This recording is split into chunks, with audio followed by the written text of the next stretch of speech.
අයිබෝන් මම මේ හදන්නේ ඔබට ප්‍රවෘත්ති කියන්න නෙවෙයි. නමුත් අපි දන්නවා මේ වෙනකොට ලෝකයේ සිදුවෙන විශාල සිදුවීම තමයි රුසියාව විසින් යුක්‍රේනයේ කොටසක් අල්ලගන්න උත්සාහ කරන එක.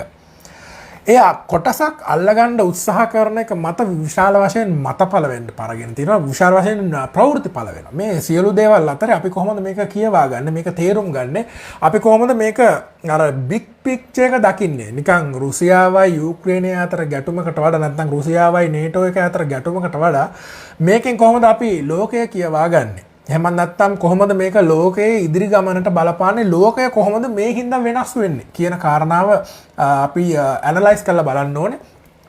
අපි දන්නවා අපේ ජීවිත කාලය අවුරුදු 60යි 70 වෙන්න පුළුවන්. අපි තරුණ වයසේ දැන් මට 39යි. මේ කාලය තුල අපි ලෝකය දැකලා තියෙනවා. ඉතින් අපි දැකලා තියෙන අපේ අත්දැකීම් අනුව තමයි අපි ලෝකය කියවා ගන්නෙ.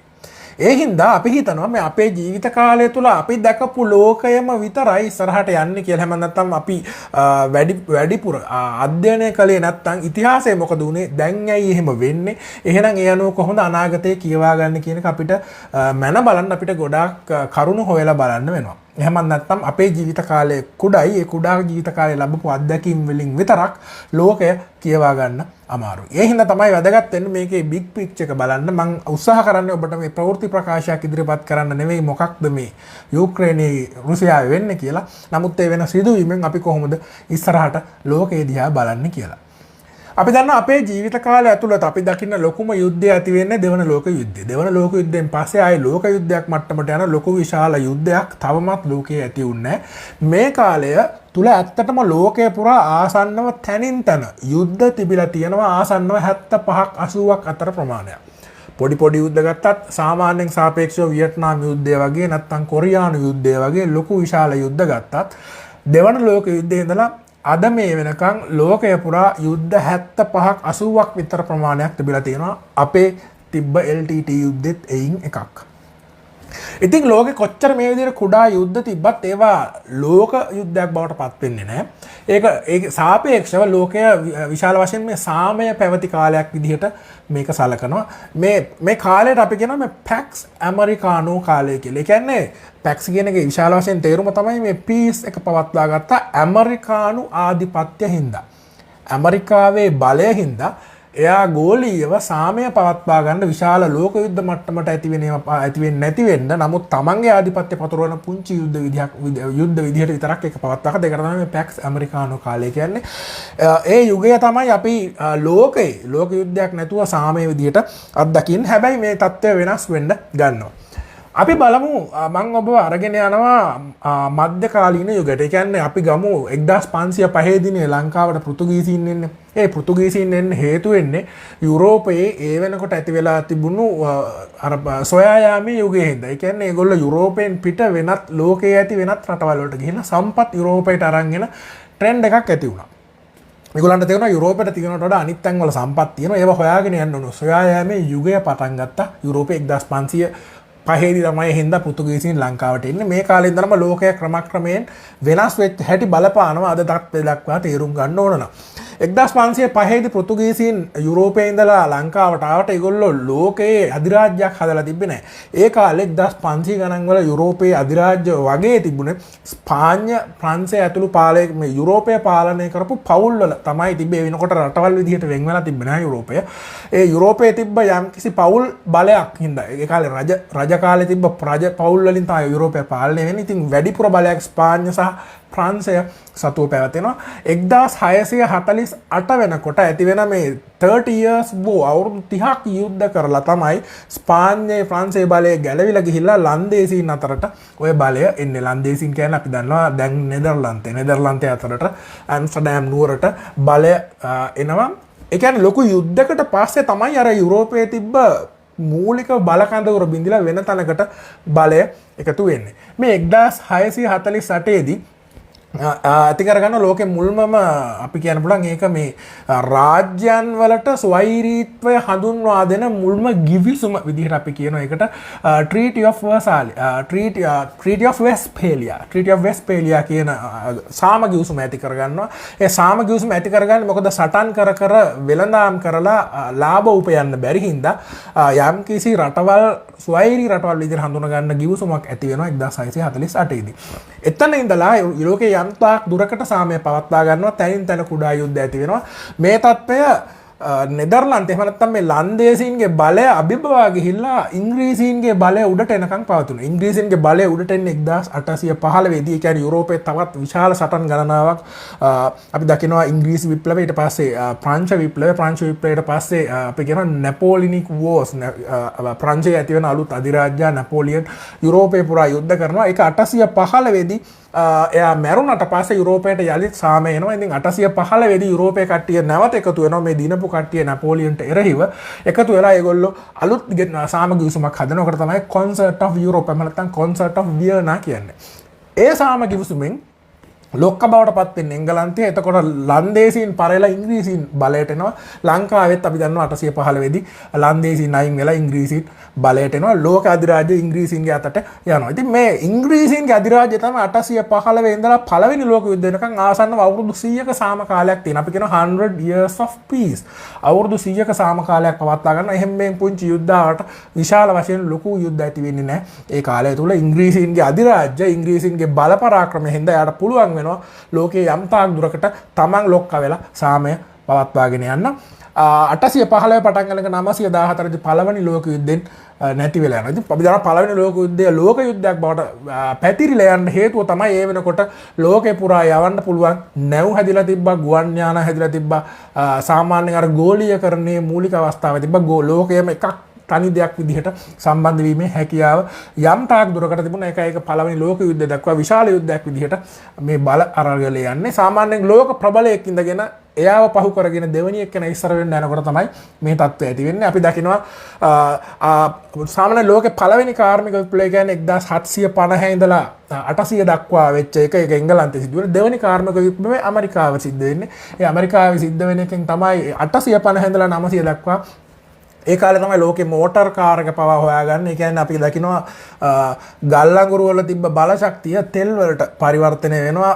ඉන්ටර්නල් කම්බෂන් එන්ජින් එකේ එන්න ගන්නවා. කාර් එකට තෙල් ගහලා යන්න පුළුවන් කලින් ගිය වාෂ්ප එන්ජින් දැන් තෙල් ගහලා යන්න පුළුවන් කාර් හදන්න පටන් ගන්නවා. ඒ වගේ දෙවනි කාර්මික විප්ලවයත් එක්ක ඇමරිකාව ලෝකේ බලවන්තයෙක් විදිහට ටික ටික නැගීගෙන එනකොට තමයි පළවෙනි ලෝක යුද්ධය යන්නේ. මොකද බලවන්තයෙක් යට කරගෙන අනිත් බලවන්තයා නැගීගෙන එනකොට ලෝකයේ අස්ථාවර වෙනවා. ඒ කාලේට යුද්ධ ඇති වෙනවා.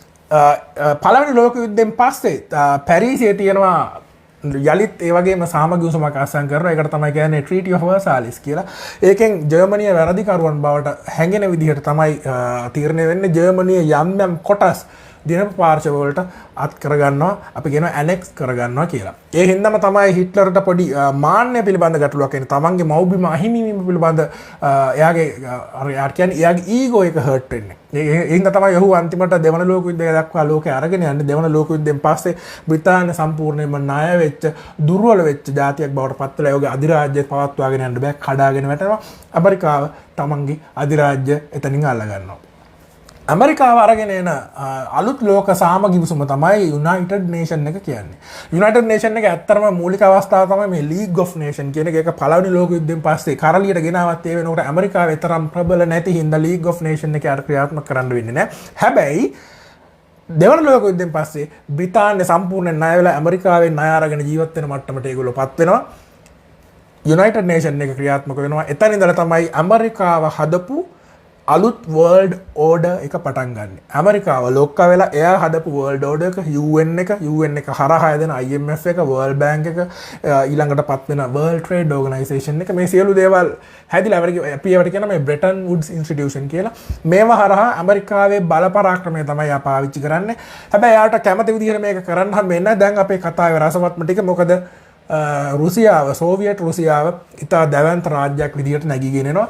අපි දකිනවා මෙතන ඉඳලා කොමියුනිස්ට් වාදී පාලනයක් තියෙන රුසියානු සෝවියට් සමූහාණ්ඩුවත් අනිත් පැත්තෙන් ධනවාදී ආර්ථික ක්‍රමයක් තියෙන නැත්නම් ලිබරල් ධනවාදී ආර්ථික ක්‍රමයක් තියෙන බටහිර කඳවුරක් කියලා වෙන් වෙලා තමයි මේ සීතල යුද්ධය පටන් අරගෙන යන්නේ. සීතල යුද්ධයේ අවසානයේ 1989 සෝවියට් රුසියාව බිඳ වැටෙනකොට සෝවියට් රුසියාවේ තිබ්බ අර අනිත් කෑලි ටික කැඩිලා බිඳිලා යනවා. මෙතන 1947 දී වැදගත් සිදුවීමක් වෙනවා. මොකද දෙවන ලෝක යුද්ධයෙන් පස්සේ මේ රුසියාව තවමත් වෙන් වෙලා තියෙන හින්දා අපි දකිනවා ජර්මනිය මැද්දෙන් අපි බර්ලින් වෝල් එක හදලා එතනින් නැගෙනහිර ටික රුසියාවට අයිති වෙලා තියෙනවා. එතනින් එහා පැත්තේ තියෙන සියලුම යුරෝපීය රටවල් සෝවියට් කඳවුරට එකතු වෙනවා. බටහිර තියෙන දේවල් බටහිර තියෙන රාජ්‍යයන් එකතු වෙනවා NATO සංවිධානයට. North Atlantic Treaty Organization. ඒක හමුදාමය සංවිධානයක්. ඒක හදන්නෙම මේ යුරෝපයේ බලකඳවුර රුසියාවේ අර ව්‍යාප්තිය වෙන එක වළක්ව ගන්න. රුසියාව සෝවියට් රුසියාව යුරෝපයේ තවදුරටත් පැතිරෙන එක වළක්ව ගන්න අවශ්‍ය කරන වපසරිය ආරක්ෂා කරගන්න තමන්ගේ ජියෝපොලිටිකල් අයිතිය රැක ගන්න හදපු සංවිධානය තමයි නේටෝ එක. ඒකට ඇමරිකාව කැනඩාව එකතු වෙනවා. නෝර්ත් ඇට්ලාන්ටික් පැත්තෙන් ඇමරිකන් පැත්ත. අනිත් ටික යුරෝපයේ බටහිර කඳවුර එතනට එකතු වෙනවා. නමුත් දෙවන අපි දකින සීතල යුද්ධයේ අවසානයත් එක්කම අර නැගෙනහිර යුරෝපයේ තිබුණ නමුත් සෝවියට් රුසියාවෙන් කැඩිලා ගිය අනිත් රාජ්‍යයන් ටික නේටෝ එකට එකතු වෙනවා. ඒ එකතු වෙන්න නේටෝ එකේ සීමාව රුසියාවට ටික කිට්ටු වෙනවා. දැනට තියෙන රුසියාවට සෝවියට් රුසියාව දැන් බින්දිලා දැන් රුසියාවට අර නේටෝ එකේ බෝඩර් එක ටික කිට්ටු වෙලා අන්තිමට ඉතුරු වෙලා තිබ්බේ එකයි ඒක තමයි යුක්‍රේනය. යුක්‍රේනයට පස්සේ කෙලින්ම තියෙන්නේ රුසියාව. දැන් රුසියාවට ලොකු ගැටලු දෙකක් තියෙනවා.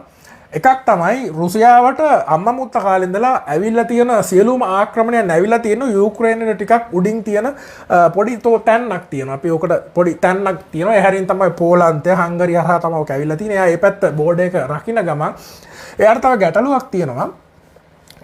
රුසියාව අපි දන්නවා අධික සීතල රටක්. ඒ සීතල රටේ එයාට යුරෝපයට යන තරම් ගොඩක් බඩු යන වරායවන් තියෙන එයාගේ අර උත්තර ද්‍රවයට කිට්ටු වෙලා. ඒ කියන්නේ සීත කාලෙට මේ වරායන් වල වතුර මිදෙනවා. එතකොට එයාට කවදාවත් නේවි එකක් මූව් කරන්න බෑ මිදිච්ච වතුර තියෙන වරායන් හරහා. එයාගේ ආරක්ෂාවට එක් තර්ජනයක්. ඒ හින්දා එයාට ඕන වෙනවා මේ වෝම් වෝටර් පෝට් එකක්. ඒක ගන්න ඕනවට 2014 දී අර යුක්‍රේනියන් කෑල්ලක් තියෙනවා. අපි දන්නවා එතන මේ කළු මුහුදේ තියෙනවා යුක්‍රේනීය කෑල්ලක් ක්‍රයිමියාව කියලා. ඉතින් ක්‍රයිමියාව අල්ල ගන්නවා 2014 දී පුටින් බලෙන් බහලා. ඒක ගොඩක් වෙලාවට උමනාව තියෙන යාට වෝම් වෝටර් පෝට් එකක් අල්ලා ගැනීමේ උවමනාව. දැන් නේටෝ එක කිට්ටුවටම ඇවිල්ලා යුක්‍රේනය විතරයි ඉතුරු. රුසියාවට ගැටලුවක්. මොකද අපි දකිනවා යුක්‍රේනය විශාල වශයෙන් ඒගොල්ලන්ගේ මේ බටහිරට කැමති සංකල්ප. මොකද බටහිරට සාමාන්‍යයෙන් ලේසියෙන් මිනිස්සු කැමති වෙනවා. හේතුව ඩෙමොක්‍රසි වලට මිනිස්සු කැමති. මිනිස්සු ලිබරල් අදහස් වල නිදහසට කැමති. නැත්තම් ඩික්ටේටර් කෙනෙක්ගෙන් නැත්තම් තනි සමාජවාදී කොමියුනිස්ට් තද පාලකයන්ගෙන් පාලනය වෙන්න ගොඩක් මිනිස්සු කැමති නෑ. යුරෝපේ පුරා අපි දැනටත් මිනිස්සු අත්දකින්න දෙයක් තමයි මේ මානව නිදහස කියන එක තියෙනවා. ප්‍රජාතන්ත්‍රවාදය තියෙනවා. කාටවත් බය වෙන්නේ නැතුව Tamanට ඕන විදිහට ජීවත් වීමේ හැකියාව තියෙනවා. ඒවට මිනිස්සු කැමති නිකම් ඇදිලා යනවා. ගොඩක් වෙලාවට අපි දකිනවා මේ දියුණු වෙච්ච නගරවල දියුණු වෙච්ච රටවල් වල ඒ නගරවල පලා මේ ලිබරල් මානසිකත්වය මිනිසුන්ගේ තියෙන මේ නිදහස්. ලිබරල් කියන්නේ මානව නිදහස. මිනිස්සු නිදහස භුක්ති විඳින ප්‍රමාණය වැඩි. ඒ නිදහසට කැමති මිනිස්සු විශේෂයෙන් තරුණ පරම්පරාව යුක්‍රේනයේ මේ රුසියාව කියන පුටින් ඉන්න ඒකාධිපති ක්‍රමයෙන් ඈත් වෙලා ඒගොල්ලෝ යුරෝපයට කිට්ටු වෙන්න උත්සාහ කරනවා. 2019 ජනාධිපතිවරණයේදී පවා කොමීඩියන් කෙනෙක් තමයි දැනට වත්මන් යුක්‍රේනයේ ජනාධිපතිවරයා බවට ඕන් පත් කරගන්නේ. මොකද බටහිර පැත්තට යන නේටෝ එකට සම්බන්ධ වෙන අපේ යුරෝපියන් යුනියන් එකට සම්බන්ධ වෙමු කියන එක තමයි ඔවුන්ගේ අදහස වෙන්නේ. ඉතින් ඒකට අකමැති පිරිසකුත් ඉන්නවා. පැහැදිලිව අපේ රට ගත්තත් අපෙත් ඉන්නවනේ ලංකාවේ අදහස් විවිධ කට්ටිය ඉන්නවා. අදහස් දෙපැත්තට ඕන තරම් දැනටත් දේශපාලනිකව අපේ ලංකාව වුණත් අදහස් දෙකට බෙදෙන මිනිස්සු ඕන තරම් ඉන්නවා. ඉතින් ඒ වගේම යුක්‍රේනයේ තිබ්බ මේ ගැටලුව තිබ්බේ රුසියාවට කිට්ටුව තියෙන. ඒ කියන්නේ දැනට යුක්‍රේනයේ මැප් එකේ ගත්තොත් යුක්‍රේනයේ තියෙන යුක්‍රේනයේ නැගෙනහිර පැත්තට වෙන්න තියෙන පොඩි ප්‍රදේශ දෙකක මිනිස්සු එකට විරුද්ධව සටන් කරා. ඒගොල්ලෝ කැමති නෑ යුක්‍රේනය EU එකට යනවා නැත්නම් යුරෝපියන් යුනියන් එකට යනවා නේටෝ එකට යනවා. ඔවුන් කැමති රුසියාවට යනවා. ඒකට හේතුව තමයි අර රුසියාව 17 වන සතවර්ෂයේ ඉඳලම යුක්‍රේනය තමන්ගේ රටේ කොටසක් විදිහට තමයි පාලනය වුණේ. ඒ කියන්නේ 17 වන සතවර්ෂයේදී රුසියාව සතු එම්පයර් එකක් තියෙනවා. ඒ ප්‍රදේශයේ ප්‍රාදේශීය හැදිච්ච අධිරාජ්‍යයක්. ඒකේ කොටසක් තමයි යුක්‍රේනය. මේ යුක්‍රේනය ඇත්තටම නිදහස් වෙලා වෙනම රටක් විදිහට වෙන් වෙන්නේ 1991 දී සෝවියට් රුසියාවේ බිඳී යාමත් එක්ක. එතකොට රුසියාවේ ඉන්න කට්ටිය දැනටමත් පුටින් උනත් දැන් කියන්නේ යුක්‍රේනය වෙනම රටක් නෙමෙයි. මේක අපේම කොටසක්. දැන් මේ අපේම කොටසක් නේටෝ එකට ගන්න යුරෝපියන් යුනියන් එකට ගන්න දෙන්න බෑ. ඒක අපේ විරුද්ධ කඳවුර. මේක අපිට ඕන කියන එක තමයි පුටින්ගේ අදහස වෙන්නේ. ඒ අදහසම තියෙන පිරිසක් තමයි රුසියාවට ආසන්නයේම තියෙන කොටස. ඒ කියන්නේ නැගෙනහිර යුක්‍රේනයේ ඉන්නේ. ඒගොල්ලෝ රිබෙල්ස්ලා. ඒ කියන්නේ සටන්කාරයෝ. අපේ හිටිය LTT එක වෙනම රාජ්‍යයක් ඉල්ලන්නේ.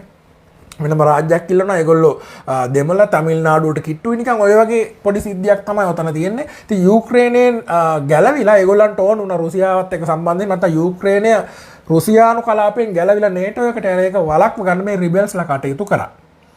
ඉතින් ඇත්තටම මේ රිබෙල්ස්ලාට අතහිත දුන්නෙම පුටින් එහෙම නැත්නම් මොස්කව් වලින් කියලා තමයි දිගටම කියන්නේ.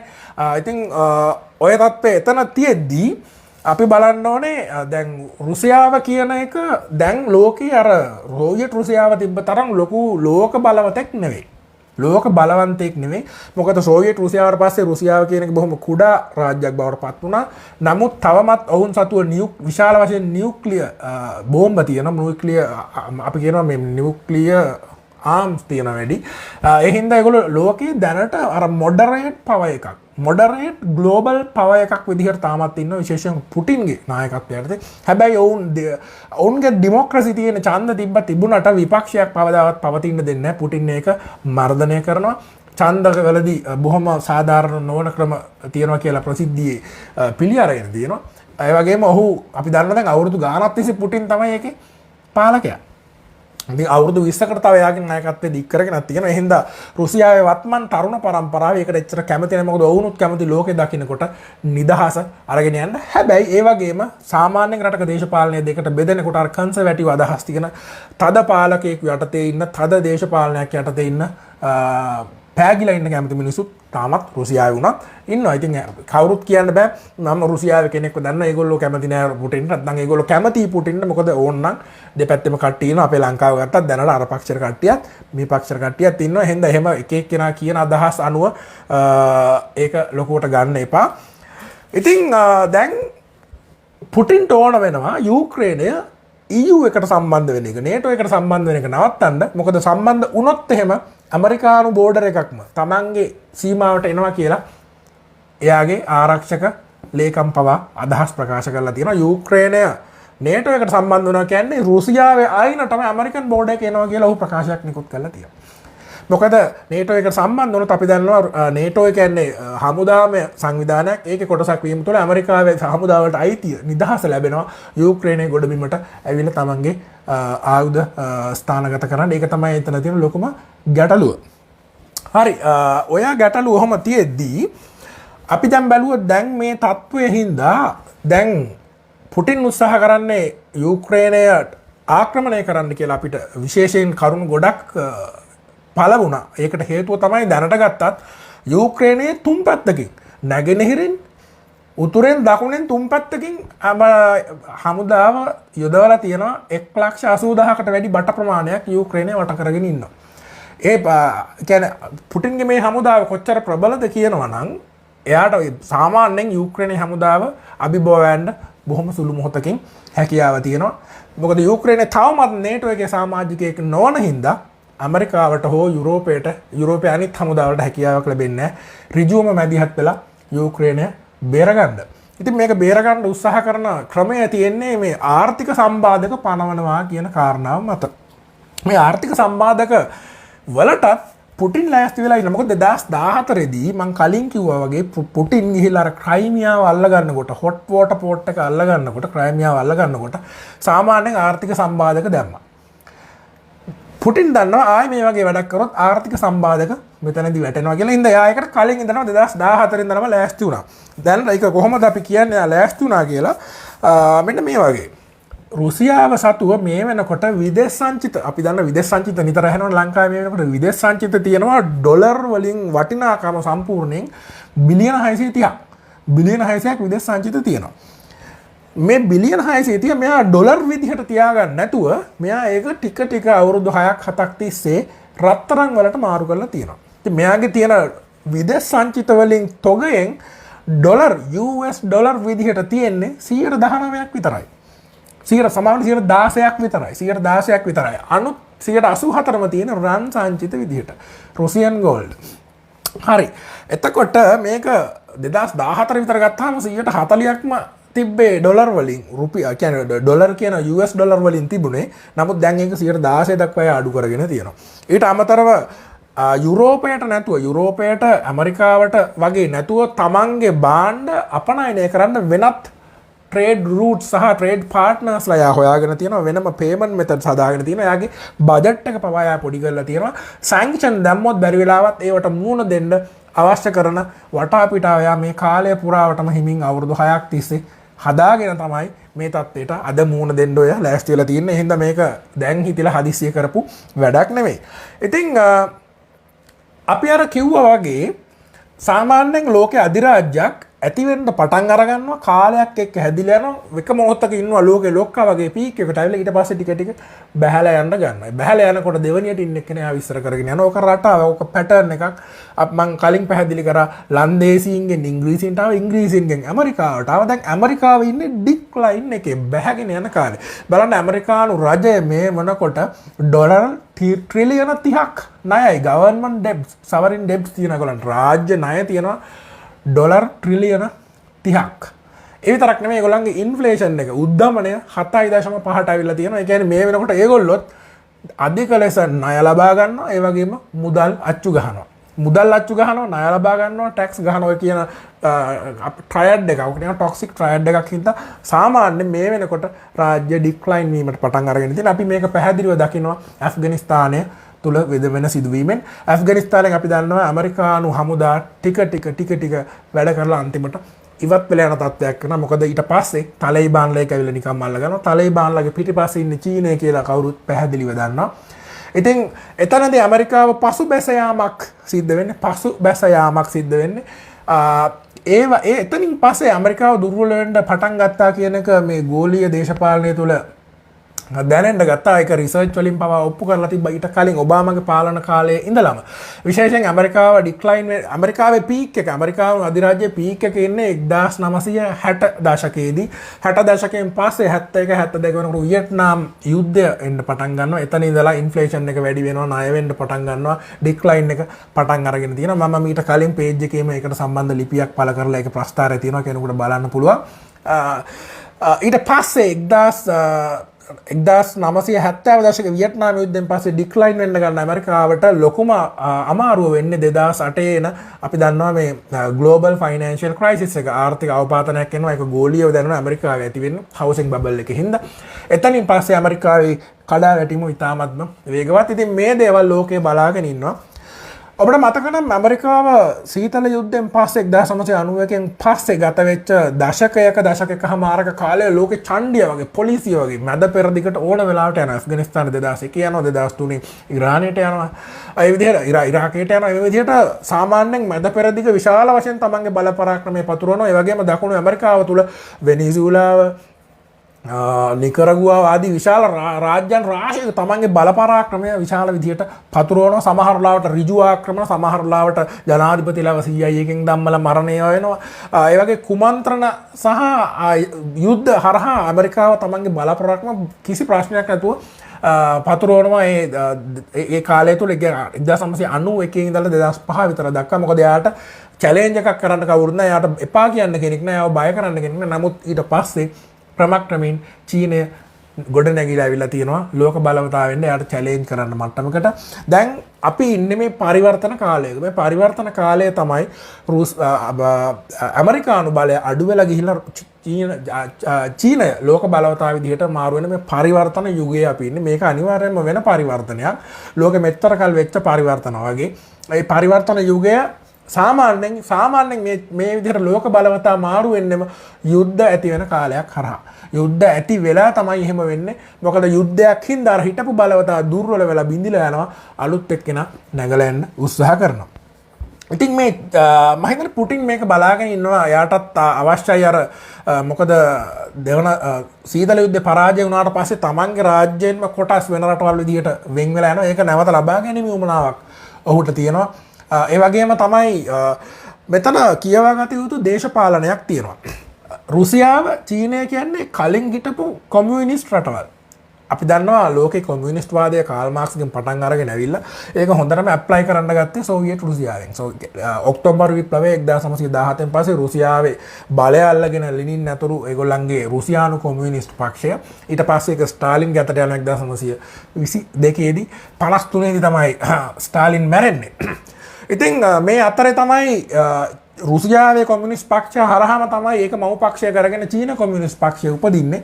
චීන කොමියුනිස්ට් පක්ෂය චීනයේ සිවිල් යුද්ධයට සහභාගී වෙලා චීනයේ පාලන බලය හිටපු මිනිසුන් එලවලා තායිවානයට එලවලා දාලා දැනට ඉන්න මේන්ලෑන්ඩ් චයිනා එක චයිනාවල චීනේ දැනට අපි චීනය කියන විශාල ගොඩබිම අල්ලගන්නේ ඒගොල්ලෝ 1949 දී. ඊට පස්සේ තමයි මාओ සේතුන්ගේ කාලේ මාओ සේතුනුයි ස්ටාලිනුයි හොඳ යාළුවා වුණාට 53 දී ස්ටාලින් මැරුණාට පස්සේ ඊළඟට රුසියාවේ පාලකයා බවට පත් වෙන කෙනාත් එක්ක චීනය හොඳට ගනුදෙනු කරන්නේ නැහැ. ඒ හින්දා ක්‍රමක්‍රමයෙන් චීනයයි රුසියාවයි ඈත් වෙනවා. චීනයයි රුසියාවයි ඈත් වෙනවා. කොමියුනිස්ට් කඳවුරු දෙක වුණාට සීතල යුද්ධ කාලේ සාමාන්‍යයෙන් රුසියාව තනියෙන් ඒකට මුහුණ දෙන්නේ. චීනය සද්ද නැතුව එයාගේ ගමන ගිහිල්ලා 1978න් පස්සේ ඇති කරන ආර්ථික වෙනස්කම් කින්ද ආර්ථික පරිවර්තන හින්දා එයා ලෝකයේ ධනවාදය වැළඳගත්ත කොමියුනිස්ට් රටක් බවට පත් වෙනවා. තමන් ඡන්ද පවත්වන්න නැති ප්‍රජාතන්ත්‍රවාදය නැති ඔතොරිටේරියන් බලහත්කාරයෙන් රටක් පාලනය කරගෙන යන පක්ෂයක්. නමුත් ඔවුන් රටේ ආර්ථික සමෘද්ධිය ඇති කරනවා ධනවාදී ලක්ෂණයකට ඔබවාගෙන. අපි ඒක තමයි දකින්නේ චීනය මෙච්චර උඩට එන්න හේතුවත්. ඉතින් චීනයයි රුසියාවයි හිට නොහොඳින් හිටියට මේගොල්ලන්ගේ ආරම්භය එකයි දෙගොල්ලන්ටම තියෙන අර කොමියුනිස්ට් දේශපාලනයෙන් පටන් ගත්ත ගමනක්. ඒ කොමියුනිස්ට්වත් ධනවාදීවත් මේ මුකුත් නැතුව මේ දෙක ඇතුළේ අලුත් දේශපාලන කඳවුරු දෙකක් ඔබට දකින්න පුළුවන්. අපි දකිනවා ලෝකයේ නැගෙනහිර පැත්ත රුසියාව චීනය මූලික කොට කරගෙන ලෝකයේ නැගෙනහිර පැත්ත මේ අර ඒකාධිපති නැත්නම් පාලකයාට ඕන දේවල් කරන ටිකක් ඔටෝරිටේරියන් ගතියක් තියෙන එහෙම රාජ්‍යයන් බවට පත් වෙලා තියෙනවා. බටහිර ගත්තාම ඇමරිකාවේ උපක්‍රමයම උනේ ප්‍රජාතන්ත්‍රවාදය පතුරවන්න. ප්‍රජාතන්ත්‍රවාදය නැත්නම් මේ ලිබරල් කැපිටලිස්ට් සිස්ටම් එකක් තමයි ඉකොනොමික් සිස්ටම් එකක් තමයි ඒගොල්ලන්ට ඕනුනේ. ඩෙමොක්‍රසි එක එහෙම නැත්නම් ප්‍රජාතන්ත්‍රවාදය පැතිරීම තුළ ඇමරිකාව විශාල වශයෙන් උපක්‍රමශීලී වුණා. ඒකට උපක්‍රමශීලී වෙන්න කාරණා කීපයක් තිබ්බා. එකක් තමයි ඩෙමොක්‍රසි කියන්නේ පක්ෂ ගොඩක් තියෙනවා. එක පක්ෂයක් තමයි බලයේ ඉන්නේ. අනිත් පක්ෂය විපක්ෂයට යනවා. ඉතින් ඇමරිකාව සමහර රටවල් වල මේ ඩෙමොක්‍රසි කියන එක පාවිච්චි කරලා තමන්ට හිතවත් පක්ෂ පාලන බලයට ගේන්න උත්සාහ කරා. තමන්ට විරුද්ධ අයව පාලන බලයෙන් අයින් කරා. එහෙම නැත්නම් බෝම්බ ගහලා ජනාධිපතිලම මරණ දේවල්, ෆ්ලයිට් කඩන් වැටෙනවා, බෝම්බ ගහලා මැරෙනවා. ඒ වගේ ගොඩාක් දේවල් දකුණු ඇමරිකාවේ ඉතිහාසයේ පුරාවටම සිද්ධ වුණා. ඉතින් ඒ ආකාරයෙන් මේ ඩෙමොක්‍රසි කියන එක තමන්ට වාසිදායක, තමන්ගේ රාජ්‍යයට ඇමරිකාවට හිතවත් පක්ෂ, ඇමරිකාවට හිතවත් මිනිසුන් පාලන බලයට ගෙන ඩෙමොක්‍රසි කියන එක පාවිච්චි කරා. අනිත් පැත්තෙන් ලෝකයේ තියෙන සම්පත්, ලෝකයේ අපි කියන මේ මහ පොළොවේ තියෙන සම්පත් තමයි ෆොසිල ඉන්ධන, ගෑස්, තෙල්, ගල් අඟුරු. ඒ එක කොටසක් ෆොසිල ඉන්ධන. අනිත් එක තමයි අපි දකින විවිධ මට්ටමේ ලෝහ වර්ග. ඇලුමිනියම් යකඩ වෙන්න පුළුවන්, සිංක් වෙන්න පුළුවන්, කොබෝල්ට් වෙන්න පුළුවන්, ක්‍රෝමියම් වෙන්න පුළුවන්. ලෝකේ පුරා තියෙන කැණීම් ආධාරයෙන් ගන්න khනිජ ද්‍රව්‍ය ගොඩක්ම ලෝහ වර්ග. මේ විදිහට සම්පත් නිදි විදිහට තියෙන රටවල් වලට ඒ දේවල් ඒ සම්පත් ටික ඇමරිකාව සතු කරගන්න, ඇමරිකාවේ සමාගම් සතු කරගන්න ඒගොල්ලෝ මේ ඩෙමොක්‍රසි එක, මේ ඕපන් මාකට් ඉකොනොමි එක පාවිච්චි කරලා විශාල වශයෙන් වෙනත් රටවල් වලට ණය එවනවා, ණය ගෙවා ගන්න හිර කරගන්නවා. බැරි වෙනකොට තමන් ඒ රටවල් සතු තියෙන මහ පොළොවේ සම්පත් වලින් ඒක ගෙවන මට්ටමට ඒගොල්ලෝ පත් කරගත්තා. ඒ අනුව තමයි ඇමරිකාවේ මේ එම්පයර් එක, ඇමරිකාවේ බලාධිකාරය ලෝකේ පුරා ඒගොල්ලෝ පැතුරුවේ. ඒ කියන්නේ ඩෙමොක්‍රසි එක හොඳයි, ලිබරලිසම් එක හොඳයි, කැපිටලිසම් එක හොඳයි, මිනිස්සුන්ට නිදහස තියෙනවා. හැබැයි ඒක සානිකරම අර බටහිර කඳවුරේ ඇමරිකාවේ තමන්ගේ අධිරාජ්‍ය ආධිපත්‍ය පවත්වාගෙන යන්න ඒක පාවිච්චි කරනවා.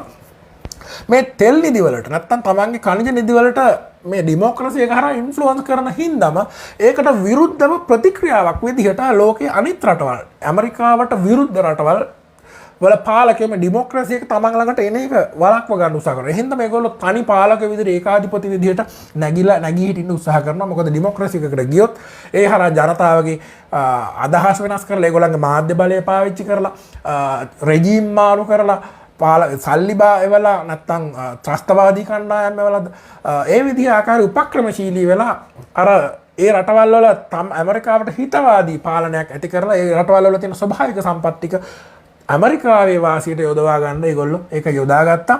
ඒක දිගින් දිගටම ලෝකේ පුරා මොන ඒ හින්දාම අර නැගෙනහිර රටවල් විශේෂයෙන් රුසියාව, චීනය ආදී මේ ඔතොරිටේරියන් පාලකයෝ ඉන්න රටවල් මේ ඩෙමොක්‍රසි එක තමන්ගේ පැත්තට එන එක වළක්වා ගන්න සෑහෙන්න උත්සාහ කරා. එහෙනම් දෙපැත්තම ඇමරිකාව එයාගේ උපක්‍රමශීලී විදිහට කරා, අනිත් එක එකට ප්‍රතික්‍රියාවක් විදිහට ඒකාධිපති පාලකයන් නිර්මාණය කරා. අපි දකිනවා දැන් මේ ඩෙමොක්‍රසි එක ලිබරල් ඩෙමොක්‍රසි නැත්නම් කැපිටලිස්ට් පැත්ත ටික ටික බලය අඩු වෙලා නේද? යුරෝපයේ බලය සෑහෙන අඩු වෙලා තියෙනවා.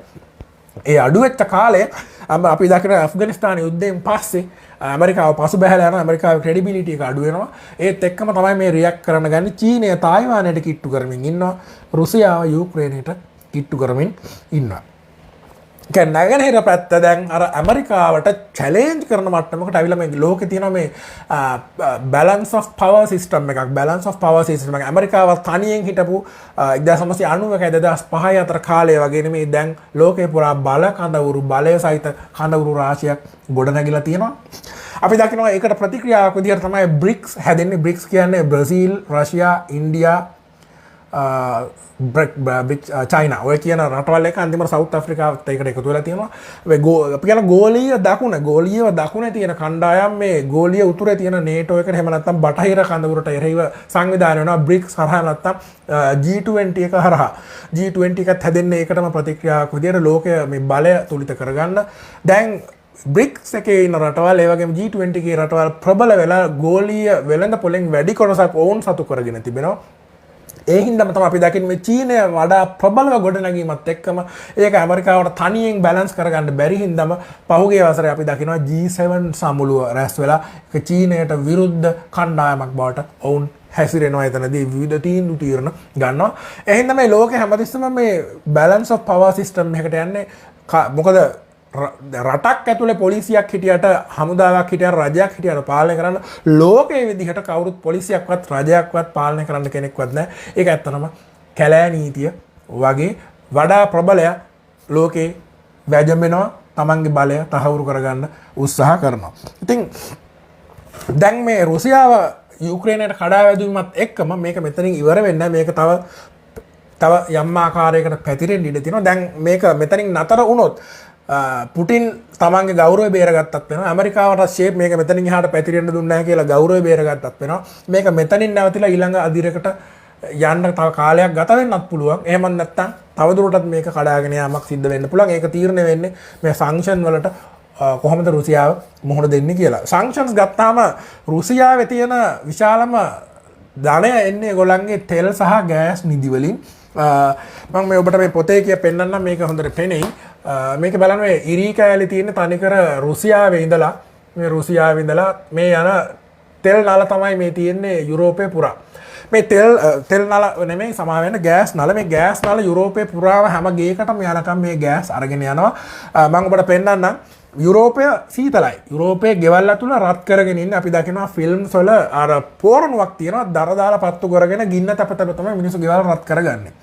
නමුත් ඒක කාලය මේ පසුගිය සතවර්ෂය විතර වෙනස් වෙලා තියෙනවා. හේතුව තමයි මේ විදිහට වෙන සිස්ටම් වලින් ගෙවල් රත් කරගන්න හදලා තියෙන මේ සිස්ටම් එක මම ඔබට පෙන්නන්නම්.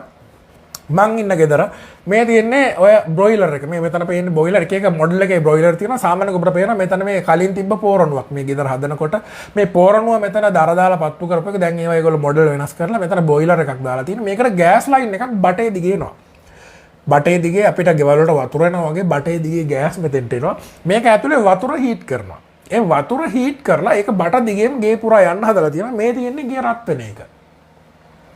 මේක දිගේ උණු වතුර තමයි යන්නේ. අරකින් රත් ගෑස් වලින් රත් කරන උණු වතුර එක මේවා දිගේ යනවා. මේවා ගෙදර සාමාන්‍යයෙන් කාමරයකට එකක් ගන්න වගේ හයි කරලා තියෙනවා. මං ඉන්නේ මේ සාලේ සාමාන්‍ය 3ක් විතර හයි කරලා තියෙනවා. ඕවෙන් තමයි ගෙවල් අපිට රත් කරලා දෙන්න ටෙම්පරේචර් එක හදලා දෙන්න. මේක යුරෝපේ හැම ගේකම තියෙනවා. ගෑස් වලින් කරන එක ලාභයි. ගෑස් නැති ගෙවල් වල කරන්ට් එකට ප්ලග් කරන්න මේ වගේ ඒවා හදලා තියෙනවා. ඒතකොට කරන්ට් වලින් යකඩ රත් කරලා ඒකෙන් තමයි ගේ රත් කරන්නේ.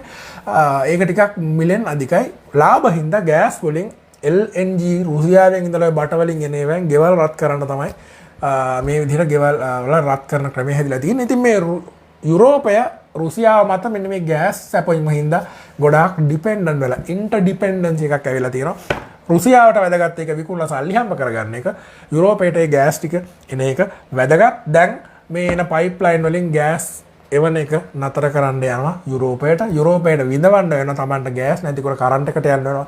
කරන්ට් එකට යනකොට කරන්ට් එක හදාගන්න ගොඩක් තෙල් ඕන වෙනවා. තෙල් වලට ඩිමාන්ඩ් එක වැඩි වෙනවා.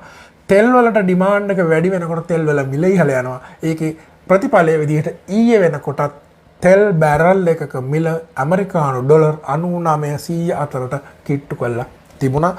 තවදුරටත් මේ තත්ත්වය දිගටම ගියොත් තෙල් වලට ඉල්ලුම වැඩි වෙනවා. තෙල් වල මිල තවත් ඉහළ යනවා. ඒක අපේ රටට අනිවාර්යෙන් දැඩි ලෙස බලපාන්න පුළුවන්.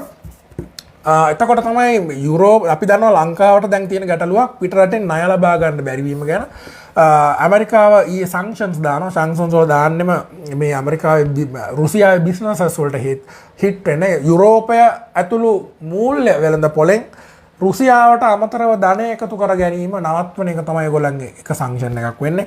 ඒ වගේම තෙල් ගන්න එක, ගෑස් ගන්න එක, ඒ වගේ දේවල් ගොඩක් අඩු කරගෙන ගියාට මම අර කලින් කිව්වා වගේ රුසියාව 2014 ඉඳලා මේ සංක්ෂන් වලට ලෑස්ති වෙලා තියෙනවා. ඒගොල්ලන්ගේ වෙළඳ පොළ වෙනස් කරගෙන ඒ වගේම එංගලන්තයේ රුසියාවේ බැංකු 5ක ධනය ෆ්‍රීස් කරනවා කියලා නවත්තලා තියෙනවා. ඒගොල්ලන්ට ගනුදෙනු කරන්න බෑ, සල්ලි හොල්ලන්න බෑ.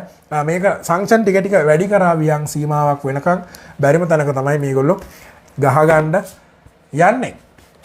ඉතින් ඕක තමයි තත්ත්වය. දැන් දෙවන ලෝක යුද්ධයෙන් පස්සේ ඇතිවෙච්ච මේ පැක්ස් ඇමරිකාව විසින් සාමය පවත්වාගෙන තමන්ගේ බලාධිකාරය පවත්වාගෙන ගිය ලෝක අධිරාජ්‍ය හැදිච්ච ක්‍රමය දැන් වෙනස් වෙන තැනට ඇවිල්ලා ඇමරිකානු අධිරාජ්‍ය ඩික්ලයින් එකක ඉන්නේ.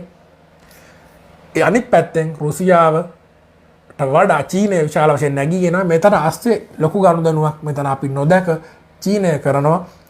අපි දන්නවා මේ රුසියාව මේ ආක්‍රමණයට පෙර මේ වින්ටර් ඔලිම්පික්ස් එක ඉවර වෙනකම් බලාගෙන හිටිය එක චීනයේ මොකක් හරි සම්බන්ධයක් තියෙනවා කියලා අදහස් පළ වෙනවා. විශේෂයෙන් චීනය බලන් ඉන්නවා තායිවානය අල්ලගන්න. රුසියාව මෙතනින් මේ ඇක්ෂන් එක ගත්තට පස්සේ ඇමරිකාව මුකුත් නොකළොත් ඇමරිකාවේ ක්‍රෙඩිබිලිටි එක සෑහෙන්න අඩු වෙනවා. ඇමරිකාව ඩික්ලයින් එකේ ඉන්නවා කියන එක ලෝකයේ තවදුරටත් පිළිගන්නවා. එතකොට චීනයට හැකියාව ලැබෙනවා තායිවානය අල්ලගන්න. එතකොට ගොඩක් වෙලාවට මේ ෂිෆ්ට් එක මෙතනින් වේවි. ඊළඟ අවුරුදු 10-20 යනකොට ඇමරිකාව සෑහෙන පල්ලෙහාට වැටේවි. චීනය ගොඩක් උඩට එවි. ඉතින් ලංකාවත් දැන් චීනයේ ආසන්නම කොලනියක් බවට පත් වෙලා තියෙනවා. ඉතින් අපිත් ඊළඟ ලෝක බලවතාගේ ඔඩොක්කුවේ වැටිලා ඉන්නේ. ඒ හින්දා යම් කිසි ලෝක ගැටුම්කාරී තත්ත්වයක් ආවොත් අපිට චීනයට හා සමානව තමයි හැසිරීමක් කරන්න වෙන්නේ. ඒ අතර ඉන්දියාවත් බලාගෙන ඉන්නවා. ඉන්දියාව ලොකුවට මෙතනදී ඉන්වෝල්ව් නොවුනත් ඉන්දියාව යුරෝපයට වැඩිය ලං නොවෙන්නත් හැකියාවක් තියෙන හේතුවක් වෙන හේතුව තමයි චීනය ඉන්දියාව අතර තියෙන ගැටුමට යුරෝපය මෙතෙක්කල් මැදිහත් නොවීම නැත්නම් යුරෝපය මෙතෙක්කල් උදව් නොකිරීම. ඒ හින්දා ඉන්දියාව අහක බලාගෙන ඉන්නත් මෙතනදී ඉඩ තියෙනවා යුද්ධයකට වගේ දෙයකට සම්බන්ධ නොවි. ඉතින් තුන්වන ලෝක යුද්ධයක් ඇති වෙන්න පුළුවන්ද? ඇති වෙන්න පුළුවන්. ලෝකයේ යුද්ධ කියන එක කවදාවත් නැති වෙන්නේ නැහැ. දෙවන ලෝක යුද්ධයේ ඉඳලා මේ වෙනකොට යුද්ධ 75ක් 80ක් ප්‍රමාණයක් ලෝකේ පුරා සිද්ධ වෙලා තියෙනවා. මේ ලෝකයම එකතු වෙලා යුද්ධ කරගෙන කොහෙවත් නැහැ. විශේෂයෙන් නියුක්ලියර් ආයුධ තියෙන හින්දා ගොඩක් වෙලාවට බය කරලා තමන්ගේ ආධිපත්‍ය පෙන්නලා බය කරලා නවත්ත ගන්න එකක් වෙන්නේ. මේ බය කරලා නවත්ත ගන්න බැරි වෙච්ච තැනකදී තමයි ගහගන්න යන්නේ. ඒක chance එකක් කොහෙලායක හරි තියෙනවා. chance එක බොහොම පොඩි එකක් වෙන්න පුළුවන්. කවුරුත් යුද්ධ කරන්න කැමැත්තෙන් යන්නේ නැහැ. යුද්ධයක් කියන්නේ විනාශයක්, දේපල, ජීවිත, ධනය හානි වීමක්, නැවත ගොඩනගන්න වෙනවා සියලු දේම. තුන්වන ලෝක යුද්ධයක් කියන්නේ විශාලම විනාශකාරී දෙයක් කියලා හැමෝම අපි පොඩි උන් නෙමෙයි දන්නවා. අපි විතරක් නෙමෙයි ඒගොල්ලෝ කොහොමදත් ඒක දන්නවා. යුද්ධයක් කියන එක ඇති ප්ලෑන් කරලා ඇති වෙන එකක් නෑ. ඒක අර අපි කියන්නේ කරගන්න දෙයක් නැතුව ඇති වුණොත් කොහෙන් හරි කෙලවරකින් පත් වුණොත් යන්න ඉඩ තියෙනවා පත්තු වෙලා. අර රතිඤ්ඤා ෆැක්ටරියට ගිනි ගත්තා වගේ. ඉතින් එහෙම තත්ත්වයක chance එකක් තියෙනවා කවදාවත් ලෝක යුද්ධ ඇති වෙන්නේ නැහැ කියලා එකක් නෑ. හැමදාම තියෙන chance එකක් යුද්ධ ඇති වෙන්න. මේක මුළු ලෝකෙම කැලයක් වගේ කැලේ වඩා ප්‍රබලයා ලොක්ක විදිහට ඉන්නවා. ගහගෙන රණ්ඩු කරගෙන තමයි ඊළඟ කවුද ප්‍රබලයා බවට පත් වෙන එක තීරණය කරන්නේ. ලොක්ක බවට පත් වෙන එක තීරණය කරන්නේ. එහෙනම් කිසිම වෙලාවක යුද්ධයක ලෝක යුද්ධයක possibility එක නෑ කියන නිගමනයේ ඉන්න එපා. ලෝක ඉතිහාසෙම වෙලා තියෙන්නේ ඒ ආකාරයේ රටාවකට. ඒ රටාවේ එක ලොක්ෙක් යට කරගෙන දෙවනියට ඉන්න එක්කෙනා ලොකු වෙන කාලයක පරිවර්තන යුගයක අපි ඉන්න එක අමතක කරන්න එපා. ඕක තමයි මේකෙන් ගන්න ඕන පණිවිඩේ. මේකේ බලපෑම වල ගෝලීයව දැනෙවි දැනට අපිට දැනෙන්නේ තෙල් වල මිල ඉහළ යාම, ගෑස් වල මිල ඉහළ යාම. ඊට අමතරව ලෝක දේශපාලනයේ මේ ප්‍රජාතන්ත්‍රවාදය, ධනවාදය, ලිබරල් වාදය යට කරගෙන අර ඒකාධිපති ස්වරූපෙන් ටිකක් තද බල ඔතොරිටේරියන් ලීඩර්ස්ලා ඉන්න තත්වයක් ලෝකෙට වඩා කැමති වෙන තත්වයක් ඇති වේවි. අපි දකින්නෙත් ඒකම තමයි ඇෆ්ගනිස්තානයෙන් අර ඇමරිකාව උත්සාහ කරලා Tamanට හිතවත් ප්‍රජාතන්ත්‍රවාදී ආණ්ඩුවක් ගේන්න ඒක පරලගෙන දැන් තලයිබාන්ලා ඇවිල්ලා ඉන්නවා. මැද පෙරදිග තත්ත්වය වෙනස් වෙවි ඉන්න. ලෝකේ ආණ්ඩු කරන ක්‍රම ටික ටික වෙනස් වෙන්න ඉඩ තියෙනවා. ලෝකේ වර්ල්ඩ් ඕඩර් එක ලෝකේ පාලනය වෙච්ච ලෝකය කළමනාකරණය වෙච්ච වර්ල්ඩ් ඕඩර් එක ටික ටික වෙනස් වේවි. ඔය ටික තමයි අපිට මේකෙන් ගන්න තියෙන දේ. ඉන්න මේක ඇනලිසිස් එකක්. මේක ප්‍රවෘත්තිය නෙමෙයි මම ඔබට කිව්වේ. ඉතින් ප්‍රවෘත්තිය ඔබට ඕන තරම් අහන්න දකින්න ලැබෙවි. මේක තමයි බිග් පික්චර් එක. මෙතනින් රුසියාවේ චූටි කෑල්ල විතරක් අල්ලගත්තා කියලා ඉවරයක් නැහැ. මේක ටික ටික ප්‍රෝග්‍රස් වේවි. කොතනින් නතර වෙයිද ඒක ඉස්තරහා සිද්ධ වෙන රාජ්‍යතාන්ත්‍රික ගනුදෙනු සහ මේ ආර්ථික සම්බාධකවල සමබරතාවය ඇතුළේ ඒවා කොහොමද දිරව ගන්න කියන එක, ඇමරිකාව කොහොමද තමන්ගේ ක්‍රෙඩිබිලිටි එක පරිස්සම් කරගන්න කියන කතාව මත චීනය කොහොමද තමන් ලෝක බලවතාවයට දරන උත්සාහය ඊළඟ සැලසුම ඊළඟ පියවර විදිහට මොකද්ද තියන්නේ කියන කතාව මත ඒක සිද්ධ වෙවි. ඒක අනාගතයට බාර කරනවා. අර මේ වෙලාවේ උපකල්පනය කිරීම තේරුමක් නැහැ. ඔබට ජය වේවා.